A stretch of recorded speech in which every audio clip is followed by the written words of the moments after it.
Moi, je sais que je vais être milliardaire. Je veux être milliardaire. Mais c'est pas un objectif de vie. C'est un outil dont je vais avoir besoin pour faire ma mission. Ma mission, c'est quoi? Et ça va paraître bizarre, j'en parle pas souvent, mais quoique, c'est faire la révolution dans le pays et déclencher, être l'étincelle qui va déclencher l'explosion, mais dans le sens positif. C'est-à-dire que je veux que le peuple, l'humain, de manière générale, réalise le potentiel qu'il a en lui. Parce que trop souvent, au long de ma courte existence, j'ai vu des gens qui auraient pu faire des choses exceptionnelles, mais qui ne les ont pas faites parce qu'elles ont écouté les autres. Elles ont écouté les gens qui les empêchaient de réussir. Elles lui ont dit « Non, n'y va pas, c'est impossible, tu sais bien, t'as pas les moyens, machin. » Alors qu'en réalité, je pense très sincèrement que tout le monde peut devenir millionnaire, tout le monde peut devenir milliardaire, tout le monde peut devenir un homme politique important, tout le monde peut devenir un champion sportif, tout le monde peut devenir ce qu'il veut en fait. Il y a zéro limite.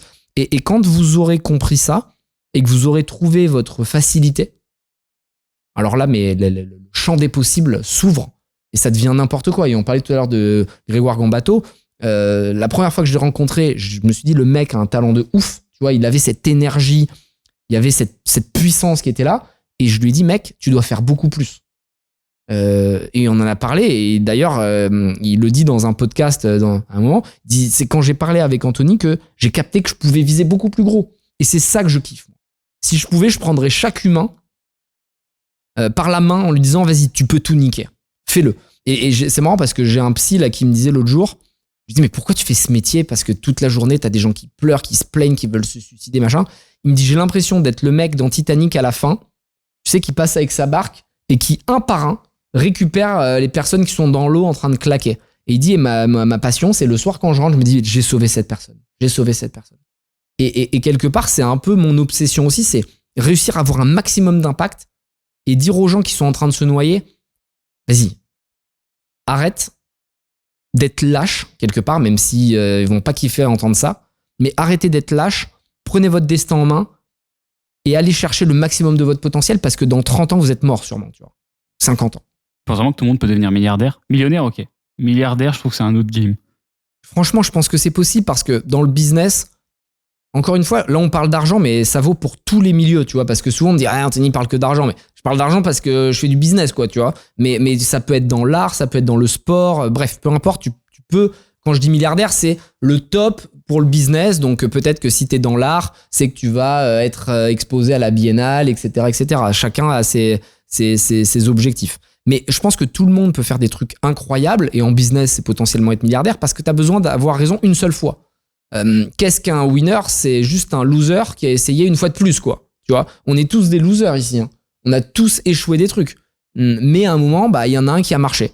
Et peut-être que d'ailleurs, aujourd'hui, il marche et demain, il marchera plus. Et peut-être que ce sera encore le prochain coup qui nous rendra vraiment riche ou vraiment successful. Ce que je veux dire, c'est que à partir du moment où tu es prêt à faire des concessions et à ne pas avoir une vie normale, à ce moment-là, tu peux réussir. Ce qui est sûr et certain, c'est que tu peux pas devenir milliardaire si tu pars d'en bas. Hein. Je t'enlève évidemment tous les héritiers qui ont pas grand-chose à faire parce que ça compte pas, c'est pas du jeu. Et d'ailleurs, ils sont souvent malheureux. Là, tu vois, je reviens de vacances, j'ai fait une semaine, j'ai vu beaucoup de gens riches autour de moi. La plupart étaient malheureux. Hein. Donc, faut pas du tout les envier. Je vais pas faire le cliché de l'argent ne fait pas le bonheur parce que c'est faux. L'argent ne fait pas le bonheur, mais le bonheur ne remplit pas l'assiette. Et c'est Booba, ça, c'est magnifique. Non, mais c'est vraiment, tu vois, important de le dire. Parce que là, j'étais avec des riches qui me disaient Anto, tu sais, nous, l'argent, je te jure, ça nous rend pas. Je dis, mec, l'argent fait peut-être pas le bonheur des riches, mais il fait celui des pauvres. Hein. Ça, c'est sûr et certain. Parce qu'à un moment, quand tu sais pas comment remplir le frigo à la fin du mois, moi, j'ai vécu le rationnement. C'est-à-dire qu'à la fin du mois, je me rationnais pour manger. Bon, t'es quand même pas au max de la tranquillité. Donc, l'argent, c'est un truc hyper important. Mais ce que je veux dire, c'est que ça ne fait pas tout. Et si tu l'as pas mérité, ton oseille, tu l'apprécies pas parce qu'en fait, t'es né avec. Et là, il y avait beaucoup de gens autour de moi qui avaient tellement tout eu depuis qu'ils étaient jeunes qu'ils réalisaient même pas que pouvoir se faire n'importe quel resto, n'importe quelle vacances, c'est une chance. Donc, essayez pas de vous comparer avec les autres. Je pense vraiment qu'il faut se comparer à la personne qu'on était il y a 1 ou 2 ans. Et moi, c'est mon combat ultime. C'est-à-dire que j'ai pas d'adversaire. J'ai pas de gens où je me dis je veux être comme lui. Jamais été fan, tu vois, de Johnny Hallyday, de Mbappé, de je sais pas qui. Je respecte et je trouve ça incroyable, ces réussites. Ça me passionne, ça m'inspire. J'adore lire des livres. Tu vois, tu lis la bio de Rafael Nadal, de Schwarzenegger, de Usain Bolt, de tous ces mecs. ou parfois même de Nana, Anna Kournikova, pareil, qui ont des parcours de vie incroyables.